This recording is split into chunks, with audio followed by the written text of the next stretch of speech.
주님의 이름으로 예배하러 나온 여러분들을 진심으로 축복하고 찬양합니다. 네. 오늘 함께 담는 설교 본 말씀은 신약성경 사도행전 3장입니다. 지난주에 이어서 오늘까지 신년맞이 특별 설교를 진행하고자 합니다. 사도행전 3장 1절부터 10절까지 본문 말씀입니다. 사도행전 3장 1절부터 10절입니다.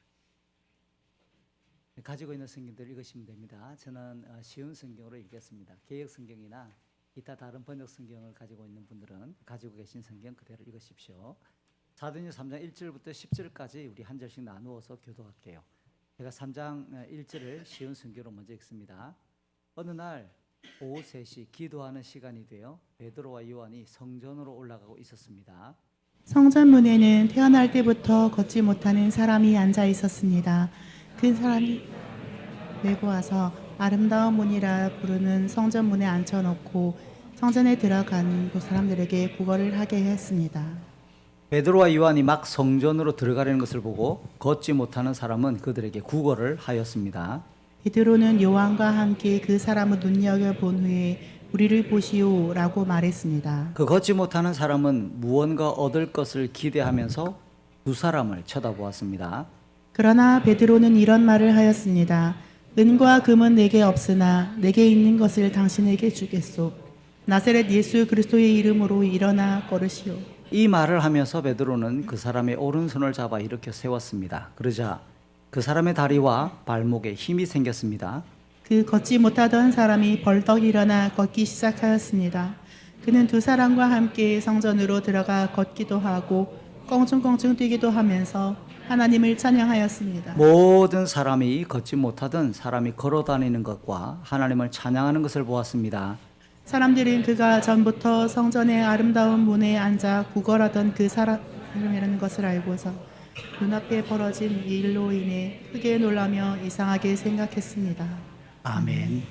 흥사단 투명사회운동본부 윤리연구센터라고 하는 단체가 있어요.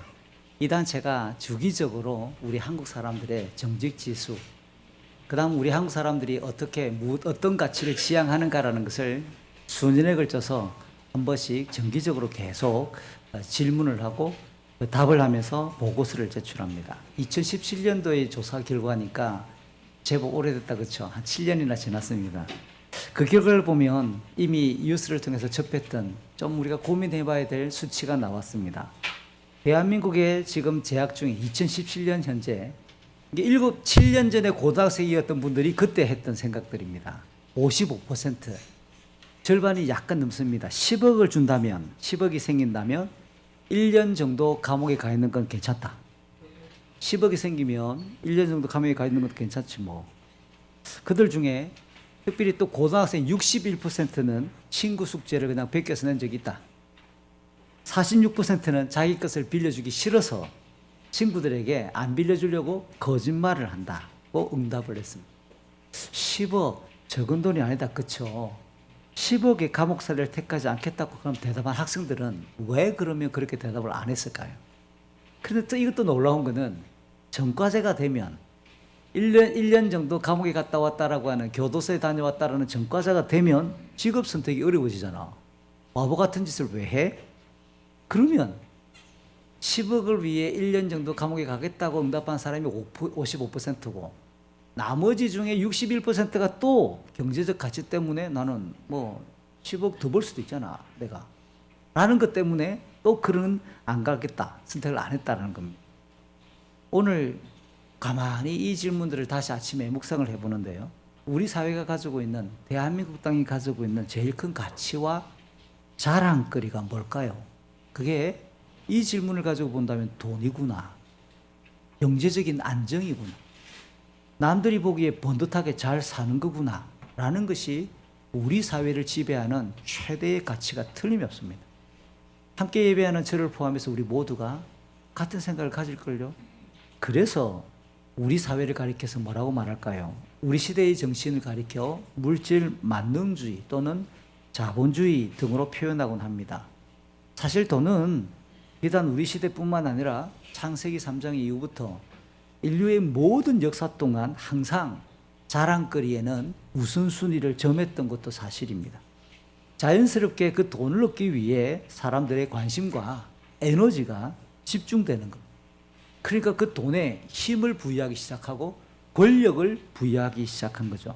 결과적으로 경제력, 많은 돈을 가진 사람은 그렇지 못한 자들을 부리거나 조종하거나 하찮게 여기거나 함부로 대하고 말면서 돈을 위해 사람을 죽이는 일까지도 발생하는 현실이 우리가 인정할 수밖에 없는 모양입니다. 그런데 오늘 함께 읽었던 이 사도행전 3장 1절부터 10절의 본문은 적어도 예수 믿는다라고 하는 사람들, 예수가 나의 주님이라고 고백하는 사람들, 예수가 나의 왕이라고 신앙 고백하는 사람들, 그들의 집합체인 교회, 성도와 교회는 무엇을 자랑해야 되고 무엇을 가장 중요한 가치로 지향하는 삶인가에 대해 강조하고 있어요. 오늘 이 본문의 내용을 파악하기 위해서는 잠시 사도행전 오늘 본문을 둘러싸고 있는 앞뒤 내용의 이 문맥의 흐름, 구조를 파악할 필요가 있습니다.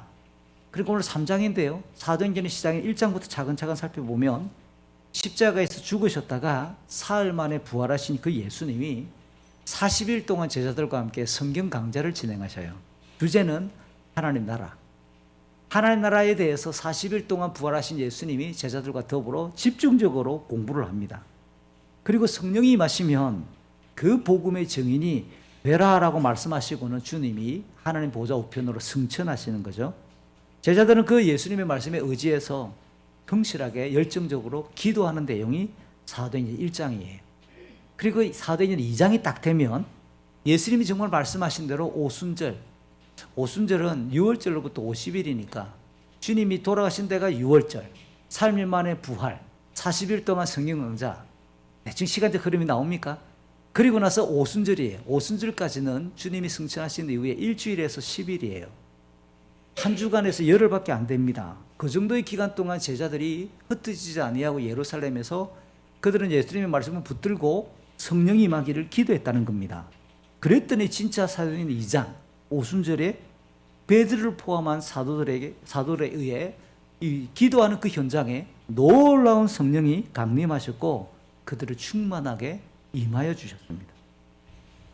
그랬더니 베드로와 사도들이 성령의 충만함을 덧입어 예수님을 구주다, 예수님이 우리의 주님이시다라고 하는 신앙 고백과 더불어 지구상에 처음으로 교회가 등장하는 장면이 사도행전 2장이었어요. 그 교회의 첫 번째 모습이 사도행전 2장 42절부터 그려지고 있는데요. 종종 이야기했던 것처럼 사도들의 가르침, 이게 교회의 출발점이었습니다. 사도들이 설명하는 예수, 사도들이 가르쳐주는 예수의 교훈, 사도들이 안내했던 예수님의 말씀, 그리고 하나님의 나라, 사도들의 가르침, 그리고 종종 그 사도들이 함께 기도하는 가운데 기사와 표적이 나타납니다. 그 다음 주요 특징 중에 하나가 사람들마다 말씀을 들었더니, 사도들이 가르침을 받았더니 자기 재물을 내놓기 시작하는 거예요. 자기의 물건, 자기의 재산을 팔아서 재물을 나누기 시작하면서 연약하고 가난한 사람들에게 나누어 줌으로 인해 사랑의 교제가 풍성해지는 모습이 사도행전 2장 후반부에 그려지는 교회의 주요 특징 중에 하나였어요.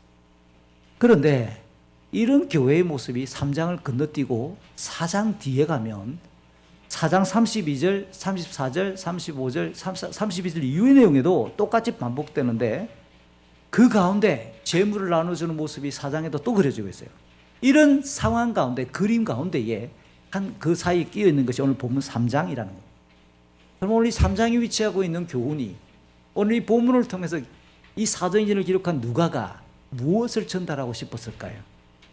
적어도 사도행전 2장에 보면 사도들에 의해 표적과 기사가 많이 나타났다고 했습니다. 여럿. 그런데 오늘 본문은 사도행전에 기록되어 있는 명백하게 전후 상황을 자세하게 기록하고 있는 첫 번째 표적과 기사의 내용이에요. 많은 기적 중에서 하나를 뽑아가지고 3장의 첫 기적으로 소개하고 있다 뜻입니다. 그러면 오늘 이 3장은 핵심적으로 교회가, 그리고 예수 믿는 성도 개개인이, 가정이 무엇을 최대의 가치와 윤리와 제일 중요한 이정표로 삼아야 될 것인가에 대해서 실제 경험했던 그 이야기를 통해 강화시키고 더욱 강조시키고 있다라고 봐야 되겠죠. 좀 어려운 말입니까? 샌드위치나 햄버거의 이름을 어떻게 붙입니까? 종류가 많아요. 샌드위치 전문점 가면 수십 개가 있습니다. 햄버거 전문점을 가면 제목이 너무 많아요. 한국에 햄버거 전문점이 그렇게 많지 않아요. 언젠가 한번 미국을 갔다가 놀란 게 레스토랑, 야 이게 점심 먹으러 가보자. 메뉴판을 주는데 처음부터 끝까지가 햄버거예요. 한 30개가 돼. 와 이게 뭐지?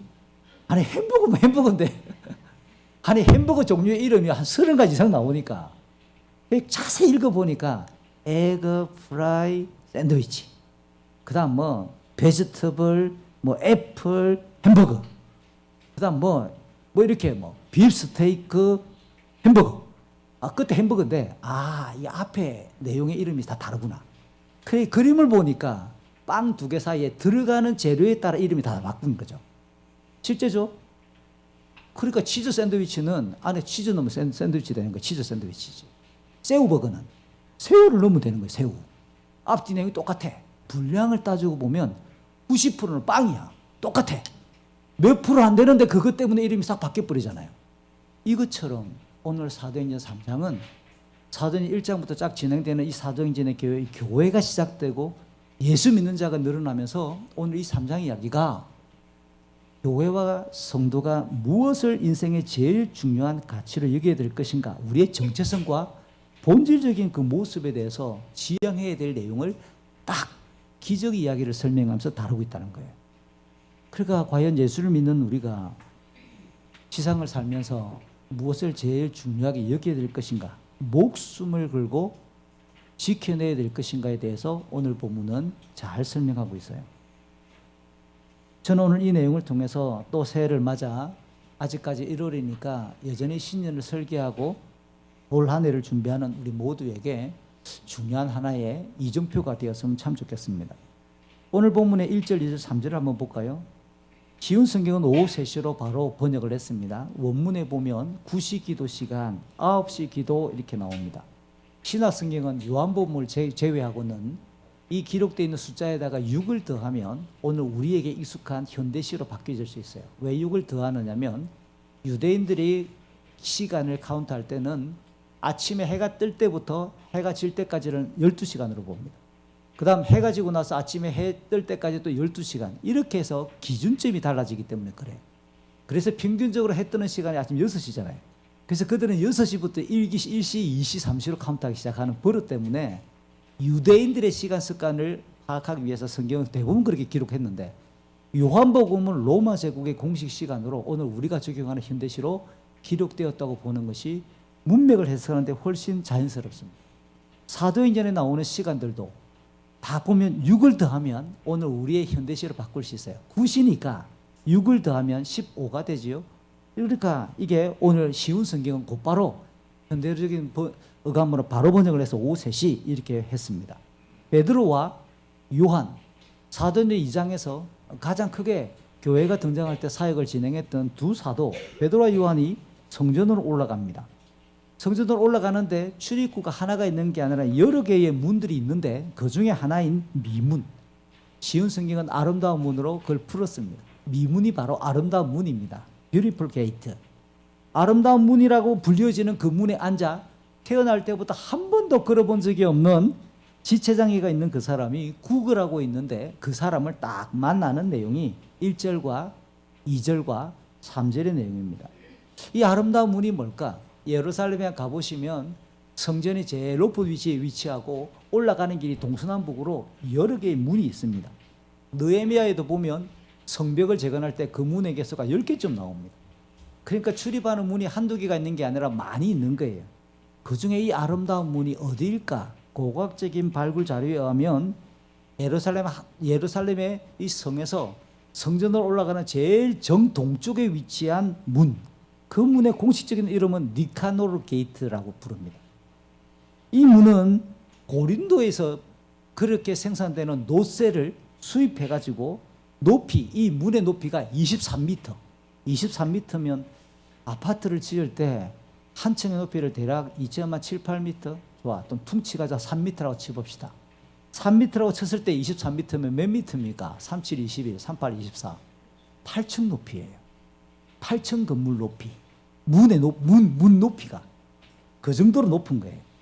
그렇게 노새를 그것도 수입산으로 만든 거대한 문으로 그렇게 번쩍번쩍거리는 위용을 나타내는 큰 문이 니카노르 게이트라고 부릅니다. 대개 구약 성경에서 하나님께 예배하기 위해 나아가는 성막이나 성전의 구조를 보게 될 때 동쪽은 하나님의 출입구로 신성하게 여긴 것이 동쪽 방향이에요. 그래서 하나님께 예배하러 갈 때도 동쪽, 에스겔서를 보면 영광 가운데 지성소에 계셨던 하나님이 인간의 죄악 때문에, 유대 백성들의 죄악 때문에 더 이상 성소에 거할 수가 없어서 떠나갈 때 동쪽 문을 통해서 나가시고, 예루살렘은 동쪽 산에 머물렀다가 예루살렘 바깥쪽으로 휙 하나님의 영광이 떠나가시는 장면으로 그렇게 그려지는 겁니다. 다시 하나님께서 오실 때에도 동쪽으로 오는 거예요. 왜 동쪽일까? 성경은 침묵하니까 잘 우리가 알 수 없긴 해요.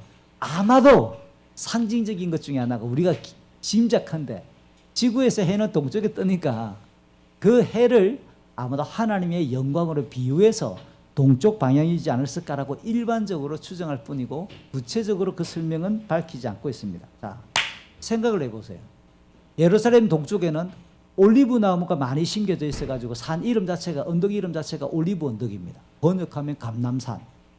올리브가 여전히 많이 심겨져 있는 동쪽, 지금은 그 동쪽 3분의 2 지점에 히브리 대학교가 하얀 건물을 가지고 쫙 이렇게 앉아 있다고 그러죠. 종종 여러분이 혹시 보셨습니까? 예루살렘을 이렇게 사진 찍어가지고 가운데 노란 게 뚜껑이 동그랗게 있는 그 예루살렘 전경 사진. 대부분은 그 감람산, 올리브산 중턱에서 이렇게 찍은 거예요. 그게 동쪽입니다.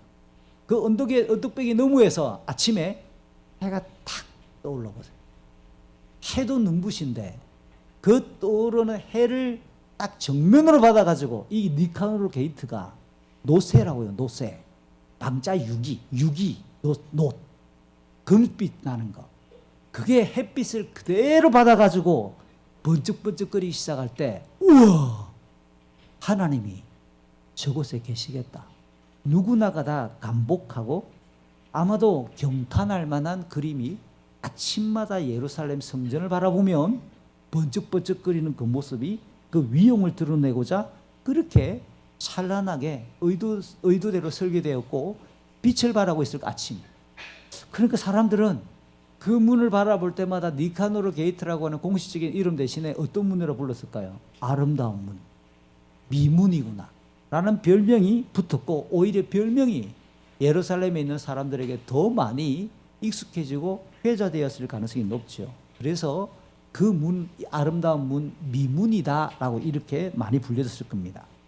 그리고 오늘 보면 1절에 보니까 사도들이 성전에 올라갑니다, 올라간다라고 하는 이 말도 2절에 태어나서 한 번도 걸어본 적이 없는 선천성 지체 장애인을 그곳에 앉혀 놓았다, 그곳에 두었다, 앉혀 놓았다라는 말과 제자들이, 그 사도들이 성전으로 올라간다라고 하는 이 말은 역시 단어를 분석하면 미완료 시제입니다. 끝이 안 났다는 뜻입니다.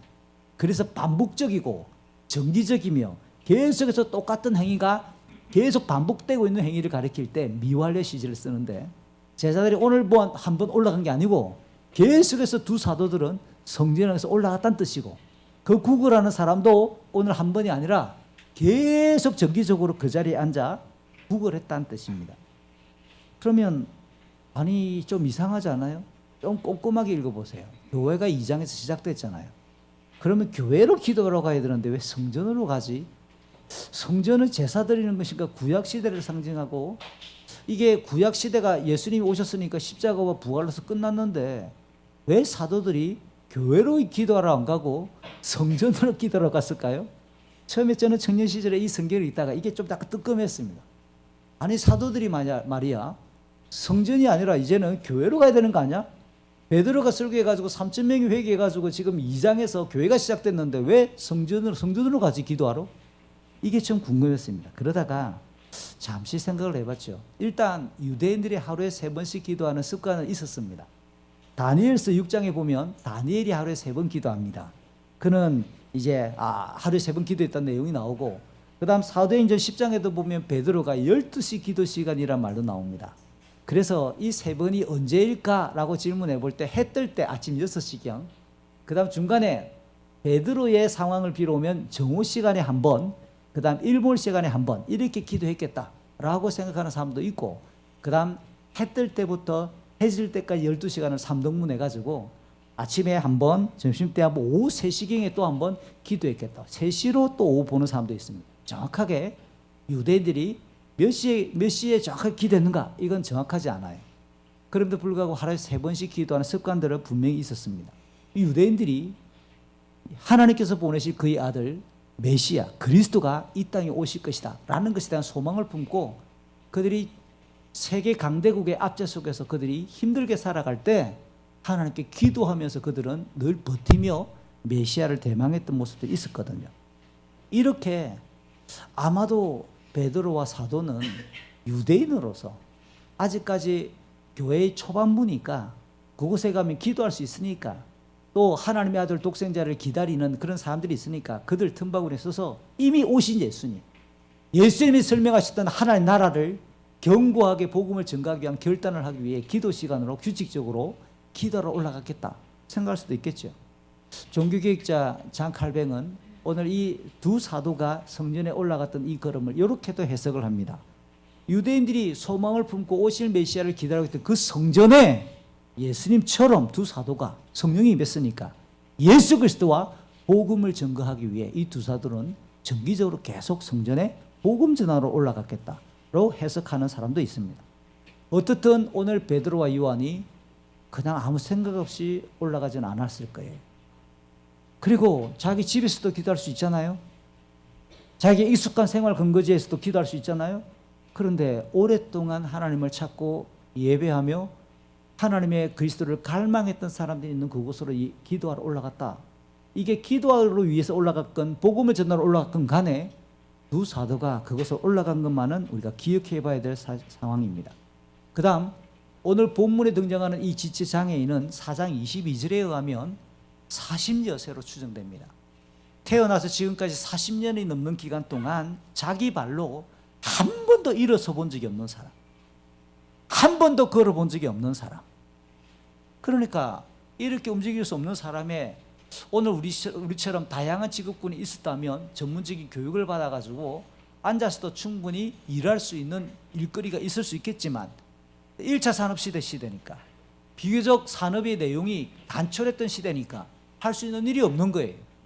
자기 발로 움직이며 다니면서 자기 힘을 들여서 뭔가 일을 해가지고 먹거리를 해결할 수 있는 수준이 없는 사람, 변변한 직장을 구할 수가 없는 사람.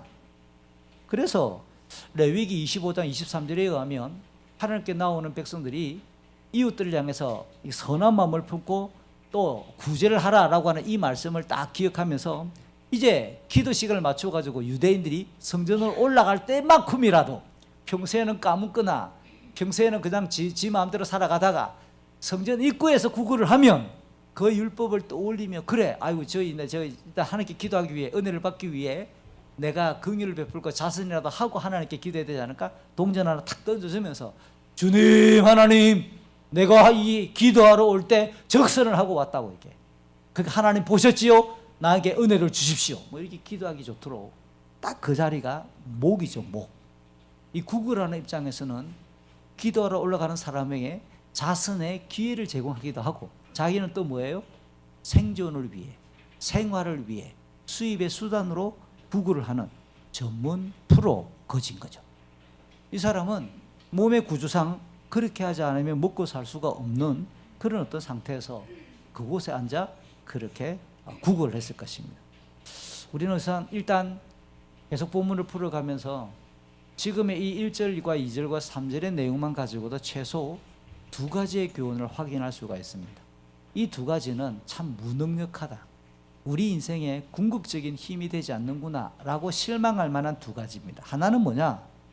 성전의 용도는 하나님께 나아가 자기의 죄를 용서받고 하나님의 은혜를 구하는 집이 하나님의 집인 성전입니다.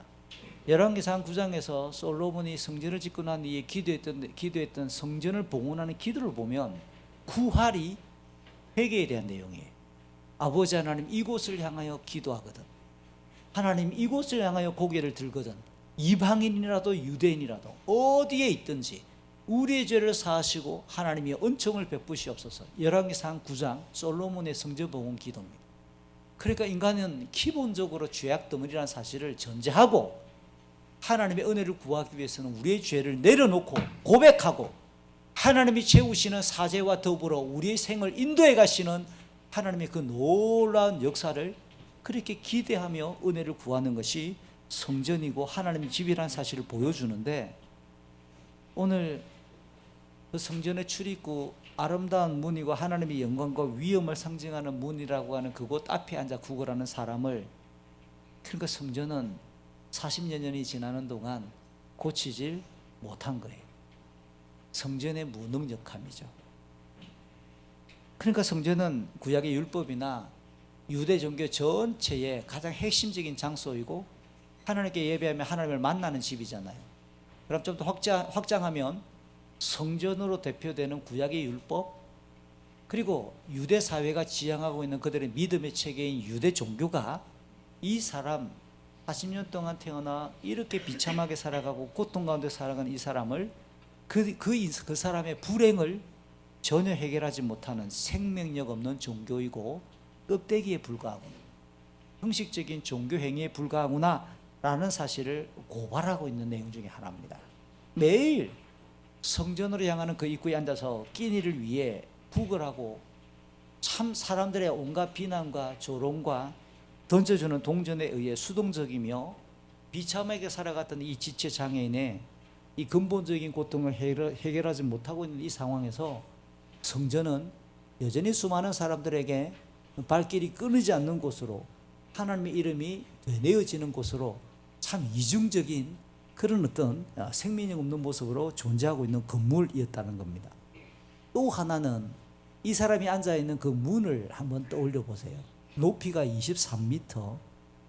이야, 그것도 이게 화려하고 외형적으로 국내산이 아니라 외국에서, 그 당시 로마 제국에서 제일 질 좋은 노시 생산된다라는 고린도 전후서가 있는 그 고린도, 이 고린도산 노쇠를 수입하다가 그 노쇠를 23m 높이의 문으로 만들었다라고 말하는 것은 어마어마한 돈이 들어간 거예요.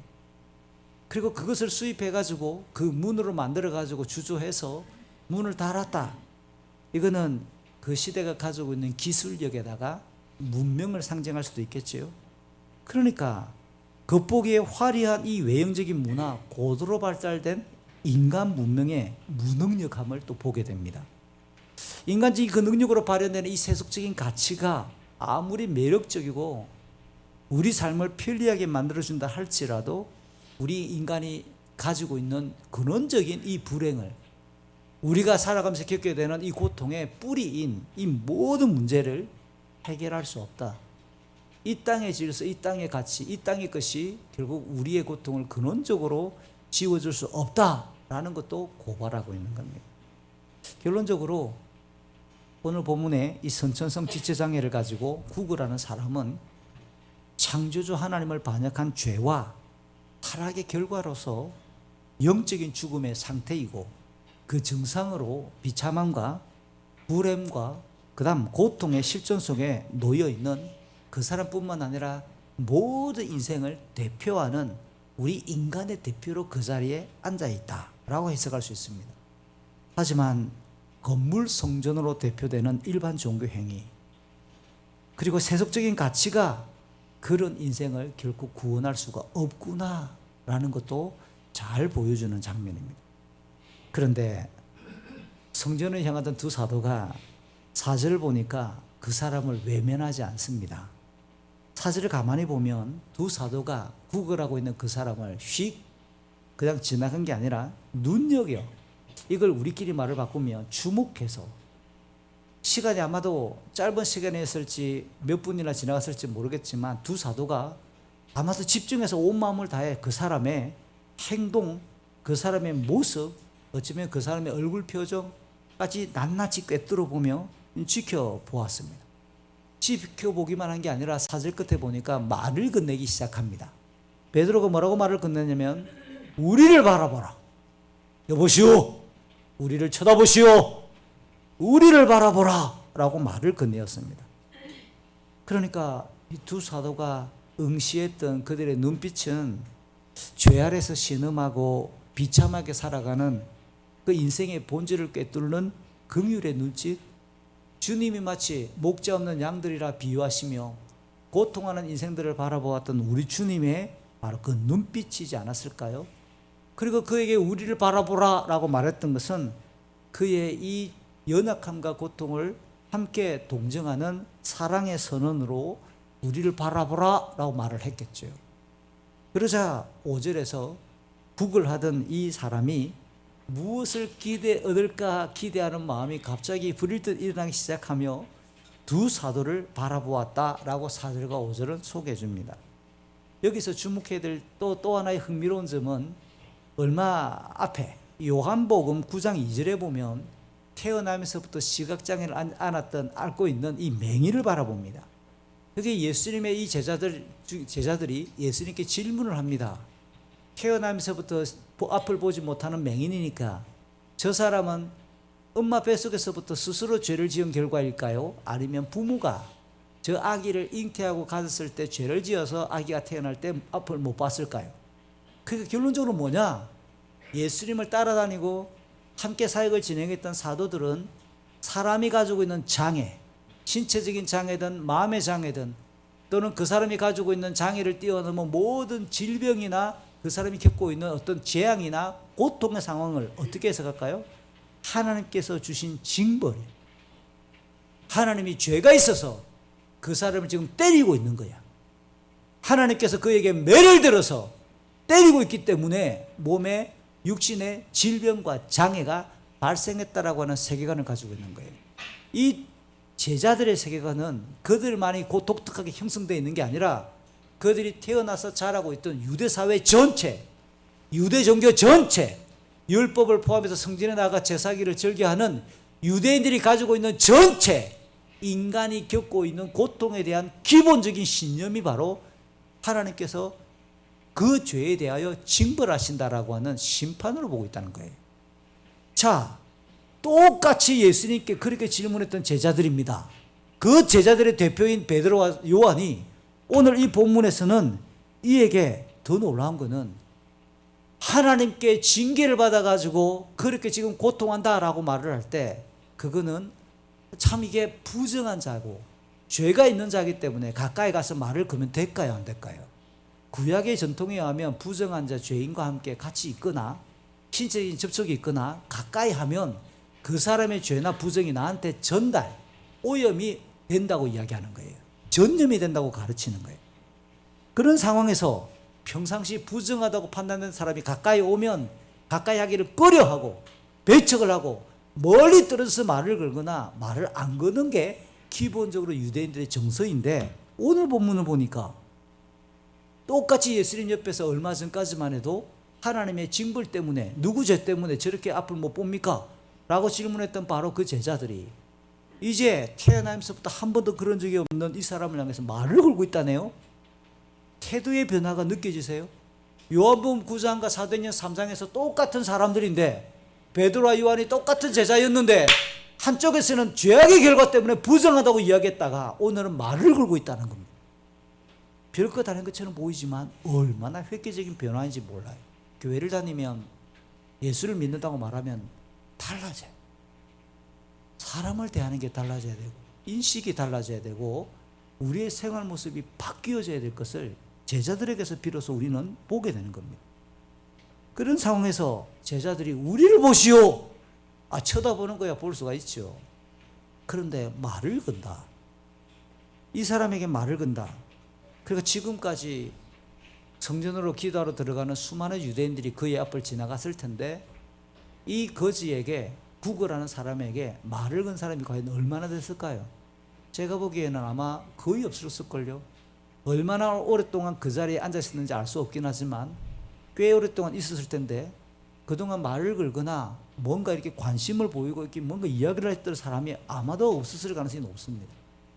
이런 상황에서 두 사도가 우리를 보시오 라고 말을 걸어오니까 너무 생경스럽잖아요. 땡뚱맞고 누가 자기를 쳐다보래. 그래서 오늘 5절에는 무엇인가를 얻을까, 무엇을 얻을까 기대하면서 바라보았다라고 이렇게 5절을 설명을 해줍니다. 그러면 혹시 이게 감정이입이 될지 모르겠지만 우리가 연기자라고 치고 우리가 배우라고 칩시다. 5절 우리가 그 사람이라고 칩시다. 무엇을 기대하시겠어요? 옷? 여러분은 무엇을 기대하며 바라보라고 말을 고르는 그 사도들에게 어떤 마음을 이게 쭉 가지고 쳐다볼까? 저는 기본적으로 동전의 개수가 많아지겠구나. 아, 동전이 뭐야? 이게 빨간 종이 나오고 있는데 5만 원짜리. 뭔가 이렇게 이야, 특별한 경제적인 후원? 혹시 계좌번호 물어볼란가? 야, 이게 뭔가 이렇게 그러면서 자연스럽게 자기가 그동안 쭉 습관적으로 동냥을 해왔으니까, 구걸을 해봤으니까 우리를 바라보라라고 말하는 것은 그와 같은 맥락에서 먹고 살기 위한 배부름, 물질적인 안정과 관련되는 뭔가의 제한이나 또는 큰 후원이나 이런 것들이 좀 나오지 않을까? 이게 인지상정이지 않을까요? 저는 그래 기대가 될 것 같아요. 말을 걸어오면 저는 그렇습니다. 적어도 와서 뭐 거룩하게 나를 위해 기도해 주겠거니 뭐 이런 생각은 안 하고 배부르게 해주기 위한 뭔가의 제스처가 있지 않을까? 하지만 역시 이어지는 6절과 7절 앞부분을 보면 제가 품었을 법했던, 그 사람이 행여 품었을 법했던 세속적인 기대를 완전히 뭉개버리는 베드로의 외침이 하늘 향해서 공포되고 있습니다. 구걸하던 자에게 전혀 예상치 못했을 법했던 뜻밖의 외침이 베드로 사도의 입에서부터 퍼져나오는 겁니다. 은과 금은 내게 없다. 야, 급실망, 왕실망, 왕짜증, 막 이 대박 짜증이 나는 거죠. 이게 은과 금은 내게 없다. 그런데 반전입니다. 내게 있는 것으로 당신에게 주겠다. 그러더니 나사렛 예수 그리스도의 이름으로 일어나 걸으시오! 라고 선언을 딱 하는 거 아닙니까? 이 베드로의 이 선언을 조금 더 한번 깊이 살펴볼까요? 우선 사도행전 2장 마지막에 보면 제가 오늘 본문을 감싸고 있는 샌드위치의 겹빵처럼 2장과 4장이 초대 예루살렘 교회의 교회 모습이라고 제가 이야기했었습니다. 2장 마지막에 소개되었던 교회의 첫 모습은, 그리고 4장 마지막 35절 등에서 4장 끝이나 2장 끝이나 반복적으로 교회가 어떤 공동체인가를 설명을 할 때 특징 중에 하나가 성도들이 자신의 재물, 자신의 돈을, 자신의 집문서나 반문서를 들고 와가지고 사도들에게 갖다 놓았다고 했습니다. 마음껏 쓰십시오. 그러면 사도들이 그것을 들고 현금화해서 가난하고 먹지 못하는 교인들을 찾아가서 돈을 나누어주고 음식을 공급했다, 재분배했다, 물질의 교통이 이루어졌다라고 하는 게 2장과 4장에서 반복해서 나타나고 가운데 3장이 들어있는 거예요. 자, 이런 그림을 보면 베드로와 요한 사도는 본문에 구걸하는 사람에게 어떻게 말해도 될까요? 조금만 기다리라. 내가 기도를 하러 올라가다가 기도하고 가든지 아니면 조금만 기다리라. 이 자리에 좀 더 있으라. 내가 달려가서 우리 A 성도 가정에 가서 내가 그 모아놨던 돈을 가지고 와서 당신에게 주겠다. 쫓아내려가서 그 당시는 가정교회들이니까 가가지고 전후 맥락을 이야기해서 지금 저 민문 앞에 구걸하는 사람을 발견했다. 그러니까 지금 우리에게 모여있는 그 돈의 일부를 나한테 구제금으로, 긴급 선교 자금으로 좀 달라 라고 해서 그 구걸하는 사람에게 제공할 수 있는 능력이 있을까요, 없을까요? 상식이죠. 지금까지 사도들이 그 일을 했으니까. 그러니까 은과 금을 줄 수 있는, 은과 금이 꼭 은과 금이 아니라 해도 최소한 몇 날 며칠 먹을 만한 경제적 후원을 할 수 있는 재력적인 능력이 사도 베드로와 요한에게는 있는 사람들이에요. 그럼에도 그렇게 하지 않는다는 겁니다. 은과 금은 내게 없다라고 선언합니다. 모았던 돈을 다 나눠줘서 없다고 말했을까요? 여기 없단 말은 그 효용성이 내게 가치가 없다는 뜻이에요. 은과 금이 나한테 이렇게 많아도 그것이 나에게 절대 가치가 없다는 뜻을 말하고 있는 겁니다. 그러니까 인생의 비참함을, 인생의 이 고통을 근본적으로 해결할 때 은과 금은 필요 없다라고 하는 선언이란 거예요. 은과 금을 당신에게 주본들 당신 그것이 다 떨어지면 또 와서 구걸할 것이고, 은과 금을 또 나눠준들 배부르고 먹었다가 먹고 싸고 배가 다 꺼지고 나면 또 이 자리에 와서 또 구걸할 것이고 반복될 거 아니에요. 그 은과 금이 당신의 인생을 전폭적으로 바꾸고 이 땅을 넘어 영원까지 초대하시는 복음이 아니라는 사실을 선언하는 것이 언각하면 내게 없거니와. 조금 더 깊이 한번 묵상을 해봅시다. 오늘 베드로와 요한이 4절에서 이 사람을 주목해서 봤다고 했어요. 긁기 지나간 게 아니라 눈여겨서 그 사람을 바라보았다고 하잖아요. 무엇을 바라봤을까요? 돈이 필요하면 그냥 고주머니 찾아보고 뭐 이렇게 간단히 가야지 뭐 이렇게 골똘히 집중해서 바라봤을까? 저는 주목해서 눈여겨봤다라는 그게 정말 그 사람에게 하늘나라를 소망할 만한 영적인 갈망이 있을까까지도 이 두 사도가 관찰하지 않았을까라는 가능성을 제기하는 겁니다. 왜냐하면 제가 이야기했죠. 4장 끝부분에 이 사람의 나이를 추정합니다. 태어난 지 40여 세나 되었다. 40여 년 여기서 떠올려 보세요. 40여 년 중에서 그 미문 앞에서 반복적으로 구걸을 몇 년 했을까? 성경은 몇 년 동안 했는지 몰라요. 태어나자마자 그곳에서 했다. 이건 아니겠죠. 그럼 비교적 어린 시절부터 구걸했을 가능성이 있겠지요. 제가 생각에는 최소 30년 했을 것 같아요. 저와 깎아주죠. 20년. 20살부터 했다고 쳐요, 그러면. 그래서 20년 이상은 그곳에서 자리를 지켜왔을 거 아니에요. 성전으로 들어가는 사람들이 제일 영화롭다고 하는 그 문 앞에서 반복적으로 그곳에 있어요. 그러면 불과 수개월 전, 아니 지금부터 3년 전으로 돌아가 보세요. 복음서의 내용을 떠올릴 때 예수님이 예루살렘에 올라오면 늘 성전으로 들어가셔서 복음을 전하셨습니다. 예루살렘과 성전에서도 수많은 사람을 병 고치는 일이 있었습니다. 예수님이 그곳에서 성전을 들락날락하면서 말씀을 전했습니다. 그러면 그 사람 앞뒤를 지나가는 명절 때만 되면 수많은 인파가 지나다니면서 그 사람들 입에서 누구의 이름이 나오기 시작하죠? 예수의 이름이. 그 예수가 이번 성전에서 이렇게 말하던데, 그 예수가 이번에 이렇게 해가지고 이런 일이 벌어졌던데. 그러면 사람들이 지나가다가 뉴스거리가 나올 때 침묵하고 지나간 사람이 어디 있어요? 얼마나 말하기 좋아요. 그럼 막 이야기를 합니다. 그럼 성전 문 앞에 앉아있는, 미문 앞에 앉아있는 이 사람이, 지나가는 사람이 던지는 이 말을 못 들을 리가 없잖아요. 자기는 일어서서 들어가지 못할지라도 성전 안에서 벌어지는 일들을 듣고 들리고 누군가 가족이나 친구들에 의해서 그 자리에 앉혀놓았으니까 가족이나 친구들도 성전에서 일어나는 일들을, 야 오늘 내가 들어간 뭐 예수라는 이름이 들렸는데 그 사람이 뭔 일이 했대? 그러면 몸이 성한 가족이나 이웃들이 계속 거기에 이야기를 다 해줘서 정보라는 게 퍼졌겠지요. 그러니까 예수님이 복음서에서 성전에서 말씀을 가르쳤고 예루살렘과 성전에서 사역을 일으켰던 것, 그리고 그 예수님 때문에 얼마 전에 소동이 벌어졌던 일들, 결국 예수가 십자가에서 처형당했다라는 그 뉴스까지도 이 성전의 미문에 앉아있는 구걸쟁이는 알았을 가능성이 너무하죠. 충분히 가능성 있는 짐작이잖아요. 모를 리가 없었겠지요. 게다가 2장입니다. 사도행전 2장 41절에서 얼마 전부터 그 예수가 십자가에서 죽었다라는 뉴스까지 왔는데 예수가 살아났다네요. 누가?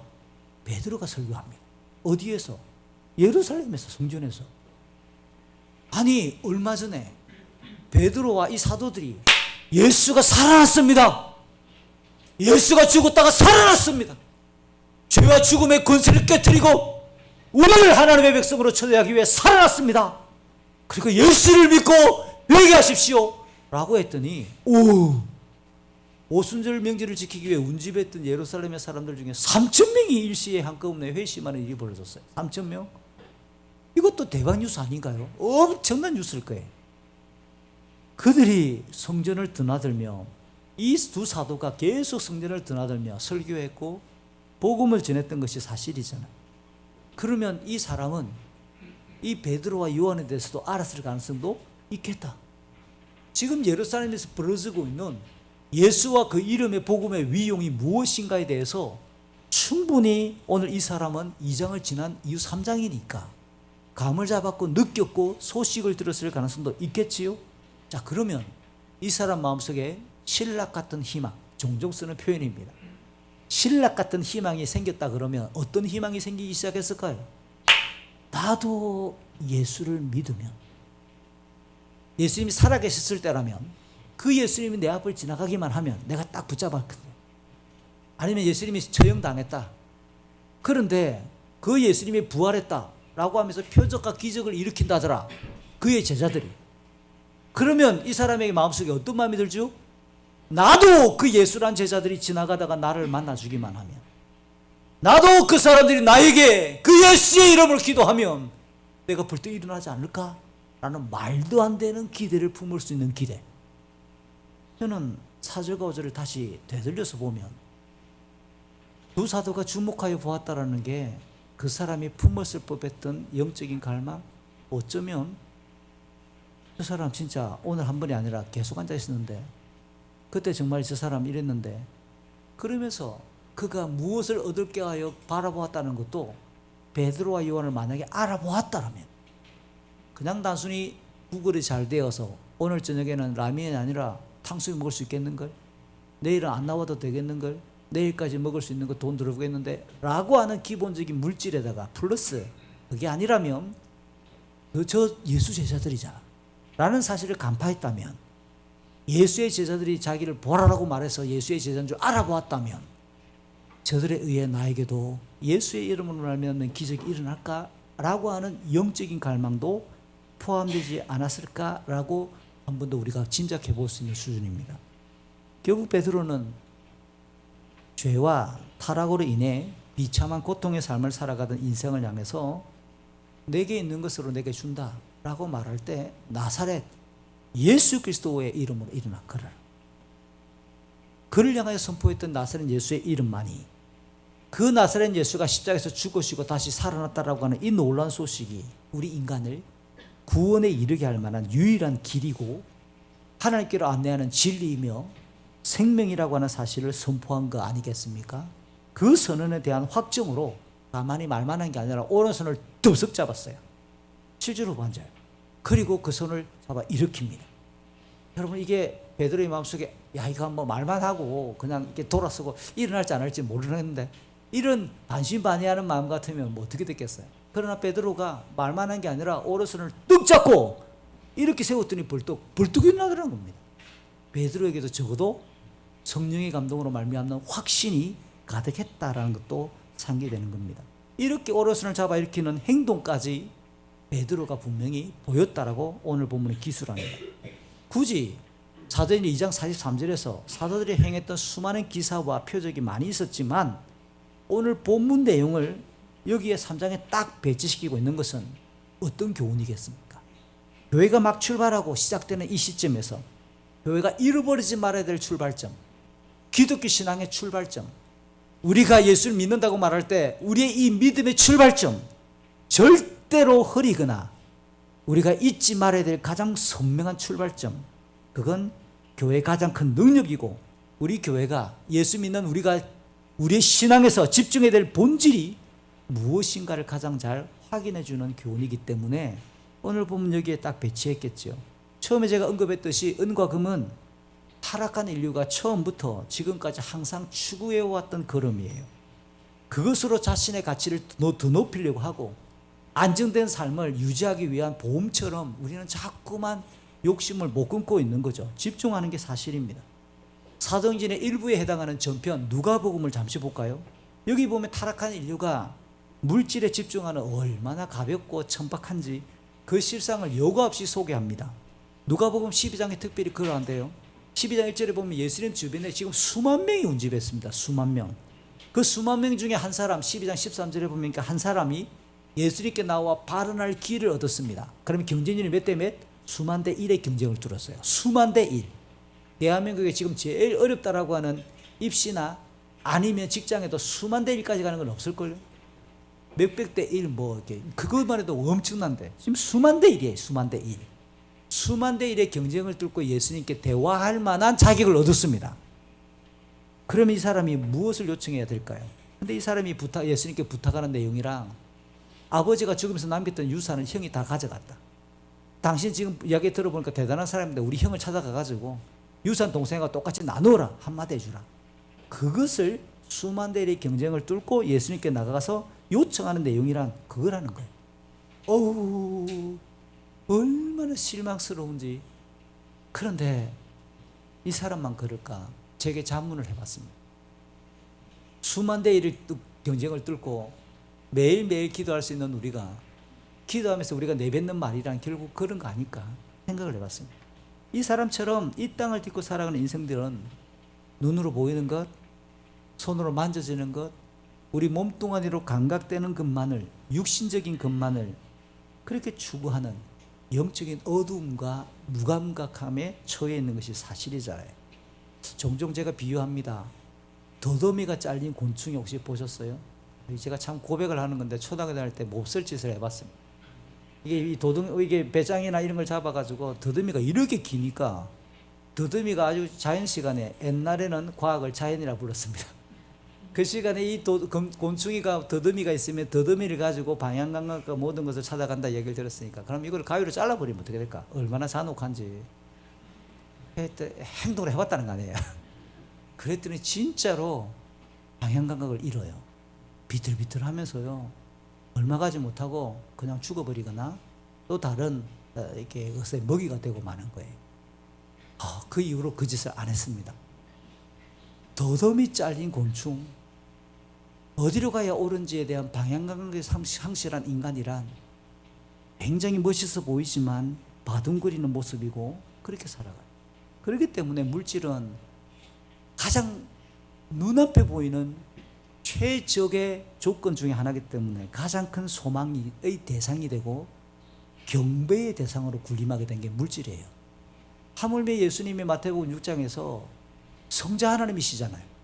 성부 하나님과 동시에 인간은 이 물질을 겸하여 섬길 수 없다고 견줄 만한 이 지구상에 하나님을 경배할 것이냐 아니면 물질을 경배할 것이냐 주님이 와서 설명을 해줄 만큼 물질은 우리 인간에게 강력한 숭배의 대상으로 자리하고 있는 게 사실이에요. 사탄은 이런 물질에 대해서 우리 인생의 집착을 이용해서 타락의 수갑을 더 세게 견고하게 쥐며 우리를 꼼짝달싹 못하게 우리를 유혹하는 게 사실이에요. 여기에 십자가와 부활로서 사탄의 권세를 무력화하고 물질의 종로로 하던 우리 인생을 향하여 영원한 생명과 영원한 자유를 선포하신 분이 바로 예수 그리스도라는 사실을 우리는 믿음으로 고백합니다. 그분이 우리에게 수고하고 무거운 짐진 자라고 이야기하며 다 내게로 오라 내가 너희를 참으로 쉬게 하겠다고 마태복음 18장 20절은 이야기합니다. 요한복음 8장 32절은 주님이 말합니다. 스스로 진리이면서 진리가 너희를 자유케 하리라. 자유함이 있습니까? 우리가 살아오면서 우리를 어둡게 만들었던 고통, 여전히 생각만 하면 불안한 우리 미래에 대한 염려들, 우리를 그렇게 괴롭혔던 수많은 아픔들에 대해서 예수의 이름을 외치며 그 자유함이 우리에게 회복되고 선언되고 일어나고 그 예수의 이름 때문에 우리가 차라리 다른 것들을 눈 닫아버리는 맹인이 되어버려서 하나님 나라만 주목하고 그 하나님 나라의 가치가 우리 눈앞에 있는 것처럼 보여서 내가 당하는 모든 고난들이 참으로 경하다, 가볍다, 별것 아니다고 외쳤던 사도 바울처럼 그 예수 그리스도의 이름이 우리에게 실제적인 능력과 자유함의 선언이기를 소망합니다. 오늘 이 본문은 사도행전 2장 이후 하나님의 택하심을 입어서 하나님의 백성이 되고 성령의 역사로 예수의 그 십자가와 부활을 믿는 자들 교회가 생겨난 이후에 최초의 기록처럼 그렇게 먼저 기록되고 있잖아요. 그러니까 본문은 더 이상 은과 금으로 대표되는 이 땅의 것에 종로로 타지 말라. 우리는 하나님의 백성이기 때문에 예수 그리스도의 그 십자가와 부활의 권능을 덧입어 우리는 살아가야 된다라고 하는 것을 강조하는 사건임에 틀림없죠. 그러면 그리스도인과 교회는 무엇을 추구하며 살아가는 자들이어야 될까? 후반부의 7절, 8절, 9절, 10절은 우리에게 새로운 창조라고 하는 주제로 이 사람의 변화를 통해 우리도 그러한가 되묻게 만듭니다. 세 가지 변화가 일어납니다. 첫 번째, 베드로가 구걸하던 자의 오른손을 잡아 일으켰더니 40년 동안 한 번도 일어나지 못했어요. 이거는 그런데 40년 동안 한 번도 못 움직이고 일어나 보거나 걸어본 적이 없다. 그럼 이 사람은 뭐만 남았을까요? 뼈만 있는 거예요. 뼈만. 뼈하고 살감만 있는 거예요. 신경이 죽어버렸잖아요. 그러니까 못 일어났죠. 못 움직였으니까 근육이 없죠. 그래서 어르신들이 노년에 넘어져가지고 뼈가 부서지면 그 뼈가 붙는데 한 달여 걸리니까 그 사이에 근력이 빠지는 거예요. 못 일어나는 겁니다. 이게 우리가 관찰해보는 어르신들의, 그래서 낙상이나 골절은 어른들에게 정말 위험하다라고 말하는 게 1차, 2차, 3차로 못 일어나면 신진대사가 무너져요. 그러면 음식을 삼키거나 음식을 먹거나 이런 것들이 차근차근 무너지기 시작하면서 결국은 이 땅에서의 생명이 마무리되는 것들을 많이 봅니다. 40년 동안 한 번도 걸어본 적이 없어요. 근육이 있다 없다? 없어요. 근육이 없는데 어떻게 일어나? 뼈만 앙상해서 이 사람의 발과 발목에, 오늘 본문은 이렇게 말합니다. 발과 발목에 힘이 생겨. 힘이 생긴다는 말을 에스겔서 30장으로 비유하면 순식간에 그냥 막 힘줄이 붙었고 살이 근육이 차올랐고 순식간에 그냥 그거 뭐 벌떡 일어났다. 처음에 비틀거렸는지 잘 모르겠으나 어떻게 발과 발목에 40년이 넘는 동안 한 번도 일어난 적이 없는데 힘이 없어서 벌떡 일어날까? 새로운 창조죠. 없던 게 만들어진 거잖아요. 창조가 일어나는 거예요. 그로 인해 그는 재활치료나 물리치료의 과정 하나 없이 곧바로 걷고 뛰게 되었더라. 신체적인 건강함이 온전히 회복되는 새로운 창조 역사가 일어났습니다. 두 번째, 성전으로 상징되는 그 하나님 앞에 그가 지금까지 한 번도 못 들어갔어요. 부정한 자였으니까. 그런데 지금은 하나님 앞에 당당히 들어갈 수 있게 되었고 자신에게 임했던 이 은혜를 마음껏 찬양하는 예배자가 되었어요.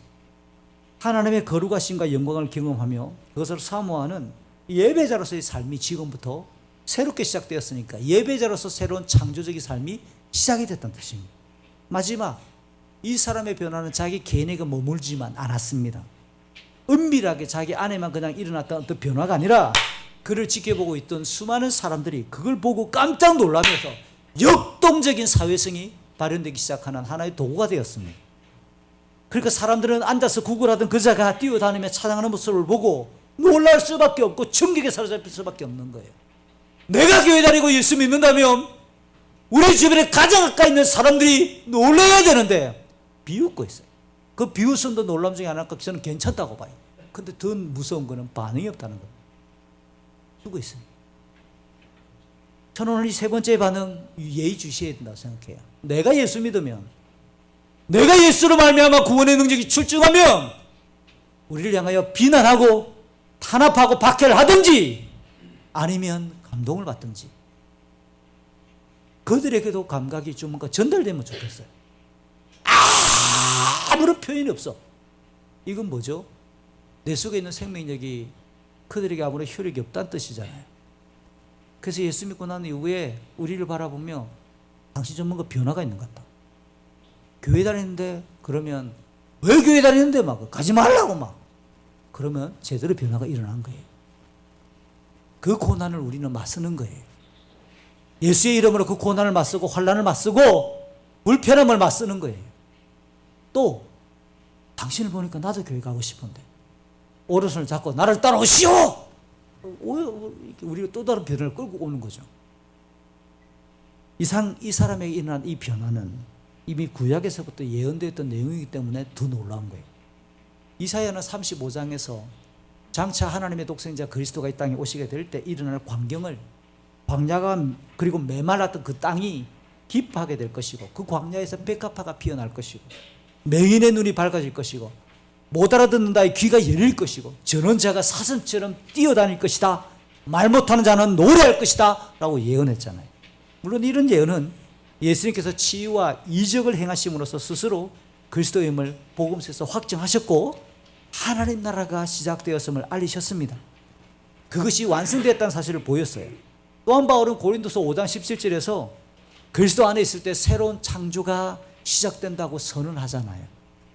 사실 오늘 본문의 이 기적은 교회가, 예수 믿는 성도가 예수 그리스도께서 행하셨던 사역을 재현한 것으로서 그리스도인과 교회가 예수를 닮았구나, 예수의 사람이구나, 그 예수를 믿음으로써 새로운 창조를 덧입었구나, 그리고 그 사역을 동참하면서 함께 그런 삶으로 초대하고 있구나 라고 하는 의미로 주제를 정리할 수 있겠지요.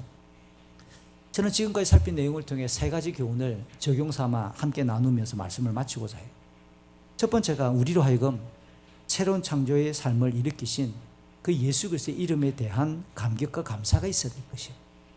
오늘 본문에 이 사람이 그랬던 것처럼 베드로와 요한이 본문의 기적을 일으킨 그 배경에는 무엇보다 이 두 사람이 먼저 영적 변화가 시작되었습니다. 주의 말씀을 붙들었고 그 말씀을 40일 동안 성경 강좌를 통해 듣고 난 이후 성령이 오실 것에 대한 말씀을 듣고 그들은 쉽게 무너지지 않고 기도하기 시작했습니다. 그랬더니 오순절날 성령이 임했고 베드로와 요한부터가 완전히 달라진 삶을 시작했습니다. 설교했습니다. 담대해졌습니다. 3,000명이 회심하는 일이 벌어졌습니다. 그래서 교회가 시작되었습니다. 오늘 베드로와 요한이 어떻게 그렇게 선언하고 공개적으로 그 사람의 오른손을 잡아서 이렇게 세울 수 있을 만한 담대함이, 베드로가 예수를 모른다고 부인했던 것이 불과 얼마 전인데 이렇게 수개월 만에 달라질 수 있냔 말이에요. 무엇이? 예수 그리스도의 이름과 성령의 능력과 그 예수 그리스도로 말미암는 구원의 감격과 하나님 나라에 대한 소망이 이 사도들부터 변화시킨 거 아니겠어요? 예수를 죽였던 그 유대 종교 지도자들이, 똑같은 사람들이 지금도 예루살렘과 그 성전을 중심으로서 종교 기득권을 형성하면서 여전히 그들을 독수리처럼 쳐다보고 있을 그때도 베드로는 전혀 주눅들지 아니하고 스스로가 바뀌고 달라진 거예요. 죄 아래서 무기력하게 살아가던 인생을 구근하며 살아가던 이 사람을 향해서 그렇게 벌떡 일으켰고 그 예수의 이름이 선포되고 전달되니까 성령의 능력 아니겠지만 기쁨과 역동적인 삶으로 이 구걸장이가 예배자로 바뀌는 일이 벌어지게 되었다는 것. 묻습니다. 예수 그리스도의 이름이 정말 우리에게 진리입니까? 우리는 예수를 믿습니까? 그 예수의 이름은 우리의 인생을 살리고 새롭게 창조하는 유일한 하나님의 능력이라는 사실을 기억하십시오. 우리에게도 그러한 그리스도의 복음으로 말미암는 인생의 근본적인 혁신의 경험, 새로움의 경험, 능력의 경험이 저는 좀 있었으면 좋겠어요. 교회는 새로운 창조적 삶을 형성한 자들의 집합체고 공동체잖아요. 만약 아직도 우리를 짓누르고 고통스럽게 하는 요인들이 있다면 표정이라도 달라져야죠. 예전에 맨날 죽겠다 하다가 이제는 살만합니다. 고난이 사라지지 않지만 살만합니다. 견딜만 합니다. 까이껏. 뭐 이렇게 끝나가는 거 아니겠어요?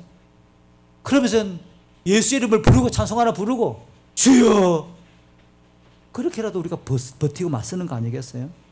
만약 아직도 우리를 짓누르고 고통스럽게 하는 요인들이 있다면 여러분, 예배 중에 아니면 개인적으로라도 개인적인 기도 시간에도 예수의 이름의 권세가 온전히 임하도록 성령의 역사를 위해서 기도하는 것을 멈추지 마시기를 바랍니다. 저는 목사로서 갖고 있는 정말 간절한 기대예요. 우리 교회가 그리고 함께 드리는 이 공예배 주일 예배 시간에 예수의 이름으로 말미암는 은혜와 영광이 가득했으면 참 좋겠습니다.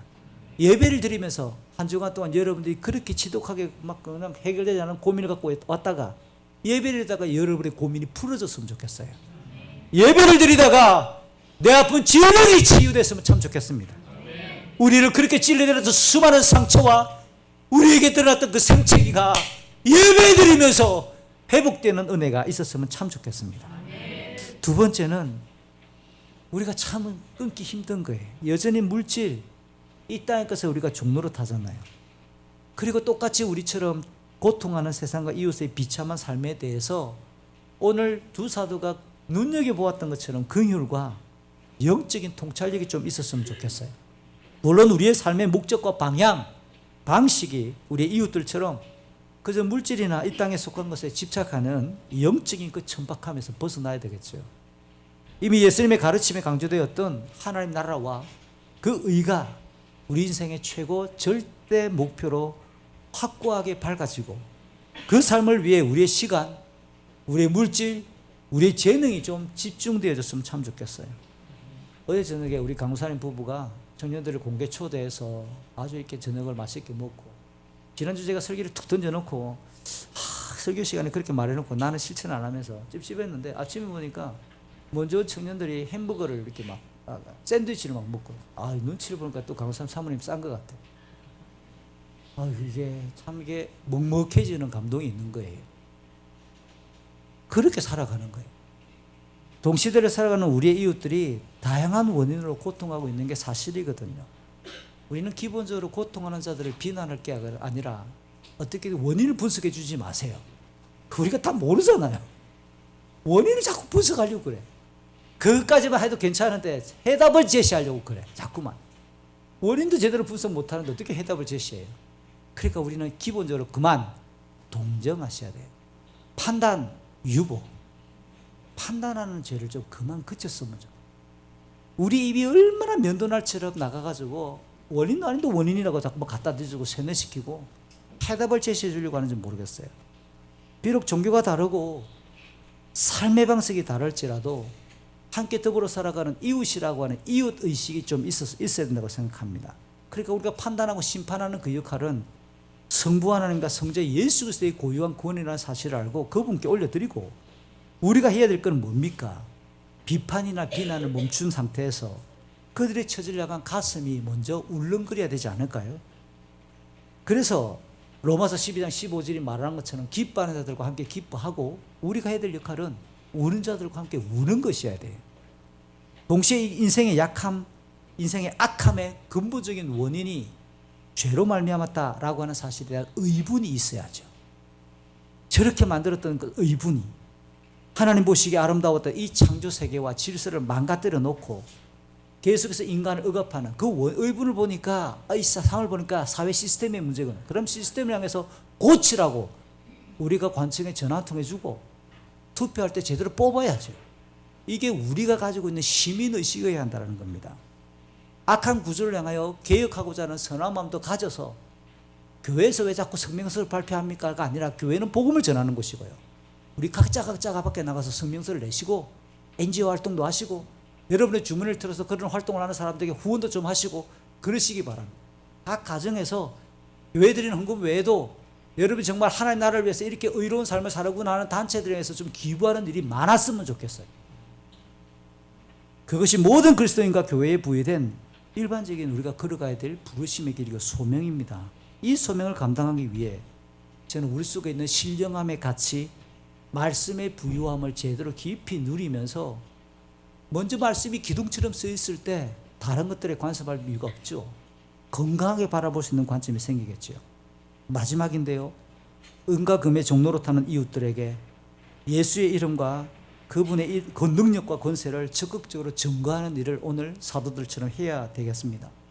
우리 교회가 나사렛 예수 그리스도의 이름에는 자신감이 없고, 은과 금, 다르게 표현하면 사람들의 숫자나 건물들의 크기나 그 교회가 가지고 있는 재정의 규모나 이런 것들만 자각하면 복음이 왜곡되는 거 아니겠어요?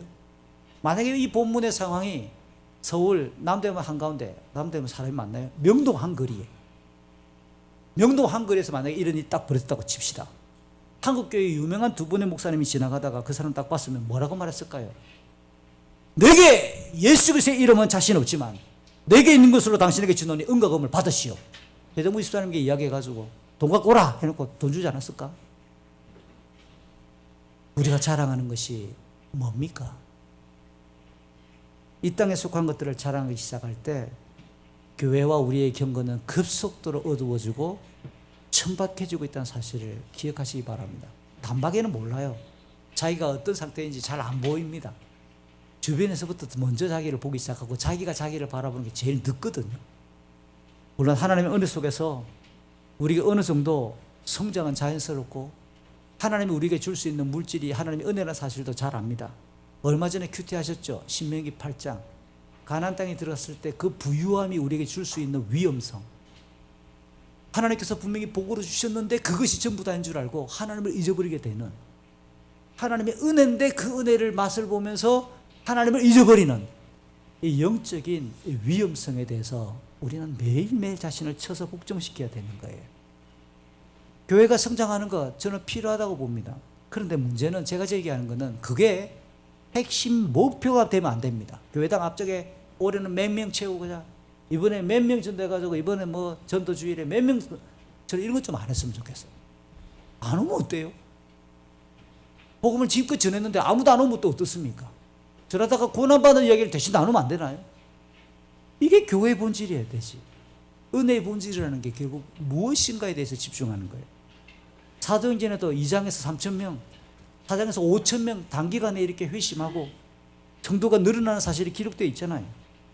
그것을 일반화시키는 어리석음에 자꾸만 빠져요. 초대교회는 그래서 늘어났다더라. 결론은 그래 가르쳐주는 거예요. 그랬더니 봐라, 그렇게 사람들이 늘어나잖아 라고 말하면 안 된다는 겁니다.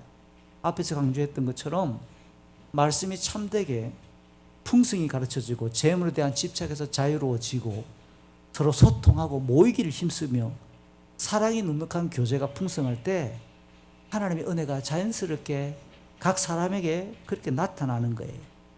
여기 초대교회를 강조하면서 서로 교제가 풍성했다라고 말할 때 오늘날 우리 교인들 중에 착각하는 사람들이 또 있습니다. 한국 교회 안에. 교회를 문화센터처럼 이해하는 사람들이 있어요. 그래서 뭐 아는 사람들끼리 언니 동생이 모여가지고 브런치 한다고 브런치 모임을 만들고 취미를 공유하고 그다음 뭐 그런 시간 한다고 정기적으로 모이고, 저는 그것도 교회 본질은 아니라고 봐요. 그건 문화센터로 가십시오. 개인적으로 하는 거는 저는 마음껏 찬성합니다. 그런데 그것을 교회 다니는 사람 구역 안에서 3-4번 모여가지고 그런 식으로 시간을 낭비합니다. 여러분 그거 한번 관찰해 보세요. 그렇게 해서 결론이 이번에 우리 교회 다녀갔던 그 선교사님 우리가 지속적으로 후원하자. 그러면 아름다운 교제예요. 근데 그렇게 주고받는 대화 안에 칼질이 난무하기 시작할걸요. 수없이 많은 칼질과 수없이 많은 난도질에 이 성도 저 성도 다 베이고 그 교회에 사역하는 모든 목회자들은 다 벌거벗김을 당할걸요. 그리고 월요일부터 주일까지 드라마 다 해석에 비평에 평론까지 다 나올걸요. 그건 성경이 가르치는 사도행전이 말하는 교제가 아니라고요. 사도행전이 말하는 교제는 살다가 고난에 지쳐있는 이 성도들을 어떻게 위로할 것인가에 대한 이야기예요. 브런치 좋아요. 우리 가운데 청년들을 불러다가 밥 먹이는 걸 하라고 말이에요. 우리 가운데 어떤 성도가 지금 많이 아프다더라. 거기가 밥 싸들고 가자라고 이야기하는 거예요. 그걸 지금 이야기하는 거예요. 근데 희한하게 변질돼 버리면 그건 아니에요. 교인들 중에 어떤 형제들이 축구를 좋아해가지고 주일 저녁에 정기적 축구 모임 하세요. 그걸 교회 돈을 끌고 오겠다. 저는 이건 개인적으로는 아직까지 반대해요. 본인들이 좋아서 하는 거 마음껏 할 수 있죠. 친교. 그 친교와 성경이 이야기하는 교회 본질에서의 교제는 다르다고요. 교회가 말하는 교제의 이 본질은 경건을 신장시키는 데로 가야 돼요. 그리고 복음이 증거되는 것으로 결론을 가야 되고, 아울러 서로가 지쳐있는 영적인 이 상태에서 그가 어떻게 하면 이 위로와 격려를 받을 것을 힘을 실어주는 줄로 가야 그게 성경이 가르치는 교제의 본질이라는 사실을 제가 설명하는 겁니다. 사랑하는 후세대교회 성도 여러분, 베드로가 구걸하는 자의 오른손을 잡아 일으켰던 것처럼 복음은 말로만 증거되지 않고 행동으로도 분명히, 사랑의 진실한 행동으로도 함께 동반되어져야 돼요. 반대로 밥만 사준다고 복음이 증거되는 건 아니고요. 입술로도 예수의 이름을 선포해야 되는 거예요. 이 두 가지가 병용되어져야 되고 병행되어져야 됩니다. 저는 참으로 올 한 해 동안 우리 후세대교회가 걸어가면서 우리가 좀 구체적으로 시행할 수 있는 실천이 뭘까를 좀 여러분에게 질문합니다. 오늘 오후에 운영위원회가 열릴 텐데요. 제가 우리 위원장님들에게, 사회위원장님들에게 제안하고 싶은 것을 부탁을 드릴 거예요. 각 모든 위원회에 속해 있는 위원들이 구체적인 액션으로, 행동으로 뭔가 할 수 있을 만한 것을 좀 각자가 고민해 봤으면 좀 좋겠다. 예를 들면 친교위원회 같은 경우는 뭘 할 수 있을까요? 각 교인들에 대해서 1대1로 매칭, 몇 가지 정도 연결시키면 그 과정을 위해서 매일 이름 부른다든지, 그죠? 격려의 문자를 보내준다든지, 물론 상대가 싫어할 수도 있죠. 적절한 선에서 이런 일들을 뭔가 고안했으면 참 좋겠어요. 건축관리위원 중에 지난주에 어떤 한 자매가 자기가 자원했어요. 내가 뒤에 테이블을 설치하겠다, 정리하겠다. 사실 저 서랍 열면 엉망이거든요. 와, 근데 제가 오늘 깜짝 놀랐습니다. 서랍을 열었더니 얼마나 칼같이 정리가 잘 돼 있는지요. 그렇게 하는 거예요. 우리가 한 사람 한 사람이 그렇게 구체적인 실천으로 진행했으면 참 좋겠습니다. 아울러 고통하는 자에게 사랑과 위로를, 모든 이렇게 그리스도의 복음을 증거하는 이 일들에 우리 한 사람 한 사람이 실행을 했으면 좋겠습니다. 특별히 2024년도를 시작하며 아직 지금 쉬고 있지만 3월부터 시작될 금요 기도에도 시간 되시는 분들은 좀 나와서 많이 기도해 주시기를 부탁을 해요. 아울러 우리 안에 연약한 자를 돌아보고 좀 구체적으로 정말 하나님께서 기뻐하실 만한 일이 무엇인가를 잘 따져서 힘을 공급해 주는 일들이 우리 올 한 해 힘차게 진행됐으면 좋겠어요. 말씀을 마칩니다. 우리는 세속적인 가치에 굴복하지 않습니다. 오직 십자가와 부활로서 대속의 역사를 완성하시고 온 우주를 실제적으로 통치하시는 왕, 장차 영광스럽게 다시 오셔서 온 세상을 심판하실 예수 그리스도의 그 이름을 최고의 자랑거리를 여기는 그리스도님의 후세대 교회입니다. 고린도전서 1장 18절, 24절, 31절 우리 화면에 떴는데요. 다 같이 이거 한번 읽고 말씀을 마치고자 합니다. 십자가에 관한 말씀이 멸망할 사람들에게는 어리석인 것에 불과하지만 구원받은 우리에게는 하나님의 능력이라. 유대인이 되었든지 그리스인이 되었든지 부르심을 받은 사람들에게는 그리스도는 하나님의 능력이며 하나님의 지혜입니다. 그러므로 성경에 기록되었듯이 자랑하는 자는 주님 안에서 자랑하십시오. 오늘 집에서 질문 중에 이런 게 있습니다. 손님이 여러분 집에 오면 제일 먼저 보여주고 싶은 게 뭡니까? 우리는 우리가 만나고 있는, 지금 우리가 경험하고 있는 그 은혜와 예수를 좀 먼저 소개하고 방도 보여주고 자기의 물건들을 좀 나눠 보여주고 그랬으면 참 좋겠습니다. 이 시간 찬송 한 장 하고 같이 기도할까요? 지난주에 있었던 디모데 캠프 기도회 때 이 찬송 우리 아이들하고 많이 불렀는데요. 우리 성도님들하고 오늘 이 설교의 주제가 맞아가지고 같이 부르고 싶어요. 예수 가장 귀한 그 이름, 우리 이 찬송하고 우리 성찬식으로 나아가기 전에 같이 기도하는 시간을 좀 갖도록 하죠. 정말 예수가 가장 귀합니까? 우리 인생에 예수님이 정말 귀합니까? 중고등부 아이들이, 청소년들이 함께 기도하는데 제가 이 찬송을 함께 나누면서 아이들에게 세게 물었거든요. 정말 예수가 좋냐? 예수가 좋은데 왜 쪽팔리는 듯이 안 믿는 것처럼 흉내하고 그래 다니냐? 금식 시간에 왜 기도 안 하냐? 기도해도 대충 기도하냐? 우리 모두에게 묻는 질문입니다. 우리 찬송 같이 하겠습니다.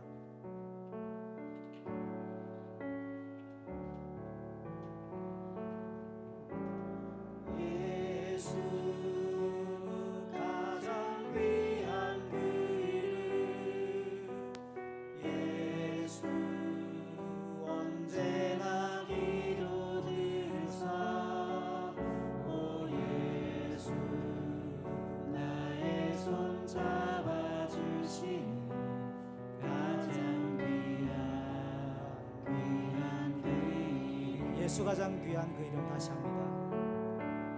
예수 가장 귀한 그 이름, 예수 언제나 기도 들으사, 오 예수 나의 손 잡아주시는 가장 귀한 그 이름. 예수 찬양하기 원하네. 예수 찬양하기 원하네. 예수 저음과 낮음 되시니, 오 예수 날 위해 고통당하신 가장 귀한 우리의 왕 예수 그리스도이십니다. 3절 예수 왕의 왕이 되신 주, 예수 당신의 끝없는 사랑, 오 예수 목소리 높여 찬양해 가장 귀한 그 이름. 같이 기도할까요? 우리가 수없는 날들을 살아가지만 2024년 우리에게 새롭게 시작되면서 정말 올해는 우리 신앙생활이나 삶에 좀 변화가 있는, 좀 전환점이 될 만한 해가 됐으면 좋겠습니다. 내가 은과 금이 중요한지, 예수의 이름이 더 나에게 능력인지, 나를 압도하고 있고 사로잡고 있으며 내 마음에 가장 크게 자리 잡고 있는 가치가 무엇인지, 예수가 정말 우리에게 가장 중요한 이름인지 묻습니다. 그러하다 고백하며 그 이름을 향해 내 삶이 보다 집중되게 해주십시오. 우리의 가정이 집중되게 해주십시오. 우리의 자녀들이 그 예수 그리스도를 만나고 그 예수 그리스도 안에서 자신의 삶이 아무래도 진지한 예배자요 기쁨의 순례자가 되게 해주십시오. 이 시간 같이 합심해서 기도하고 성찬을 진행하기 전에 우리에게 아직도 정리되지 않은 죄나 불경건한 모습이 있을 때 하나님 성찬을 진행합니다. 우리의 죄를 모두 용서해 주십시오. 참회의 기도를 아울러 같이 하겠습니다. 주님 고맙습니다. 우리가 말씀을 들었습니다. 하나님의 사랑과 은혜가 우리에게 때마다 주의 권능으로 우리를 인도하여 주셔서 우리 주님의 은총이 충만하게 되소서. 아버지의 사랑과 은혜로 도와주시고 하나님 아버지 주 예수 그리스도의 이름의 권능이 우리를 사로잡아 주시기를 바랍니다. 예수의 이름은 병력을 굴복하게 하시고 속에 가장 중요한 가치가 되었어서 이 땅을 살아도 하나님 나라를 소망하며 예수의 이름을 가장 존경하게 여기는 이름이 되고 우리의 그름들이 되게 하여 주소서. 우리를 사로잡고 있는 수많은 것들로부터 끊어내고 주여 우리가 주의 사람들을 살기를 원하오니 우리가 하나님의 이 땅의 인생을 변화시킬 만한 궁극적인 변화가 예수의 십자가밖에 없음을 알게 하여 주셔서 하나님 우리를 도우시고 불쌍히 여겨주시옵소서. 우리 주님의 은혜가 우리를 사로잡고 올 1월을 또 이번 한 주간 올 한 해를 우리를 인도하여 주시는 이름이 되옵소서. 우리가 성체를 대합니다. 하나님 가운데 하나님의 영광을 주시옵소서. 주의 주님을 충만하게 하여 주시고 하나님의 영광이 우리에게 가득한 것을 원합니다. 아버지 우리 모든 죄악을 도말하시는 주의 이름으로 모든 감히 주의 이름을 부를 때에 아버지 우리에게 예비하시는 은혜가 있게 해주시고 힘을 주셔서 정말 주의 백성으로 힘있게 살아가도록 도와주시옵소서.